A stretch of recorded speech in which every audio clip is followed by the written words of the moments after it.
செருப்பு தைத்த அப்பா. ஆனா மகன் ஒரு நாள் நாட்டுக்கே பாதை போட்டான். கிராம சாலையோரம் ஒரு சின்ன செருப்பு தைக்கும் கடை.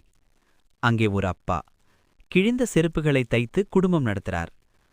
அவரோட பக்கத்துல அவரின் மகன் புத்தகம் திறந்து படிக்கிறான்.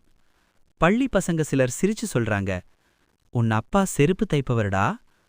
மகன் அமைதியா சிரிச்சிட்டு போயிடுறான். ஒரு மழை நாள். ஒரு சிறுவன் காலில் காயமா கிழிந்த செருப்புடன் நடக்க முடியாம நிக்கிறான். அந்த அப்பா அவனை அழைச்சு, பாதம் காயப்படக்கூடாதுப்பான்னு செருப்பை இலவசமா தைத்து கொடுக்கிறார். காலம் கடக்குது. பெரிய நகரம்.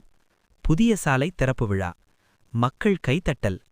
அங்கே பேச வர்ற சீஃப் என்ஜினியர் யாருன்னா, அந்த செருப்பு தைக்கும் அப்பாவோட மகன்தான். அவர் சொல்றார், என் அப்பா செருப்பு தைத்தார், நான் பாதைகள் தைக்க கற்றுக்கிட்டேன். தொழில் சின்னதா இருந்தாலும் அதை செய்யும் மனசுதான் பெரிய மரபு.